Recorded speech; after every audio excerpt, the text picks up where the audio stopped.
सौभाग्यदायकरी सौन्दर्यरत्नाकरी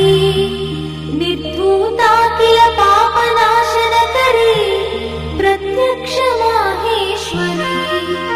प्राणेयाचलवंशपावनकरी काशीपुराधीश्वरी भिक्षां देहि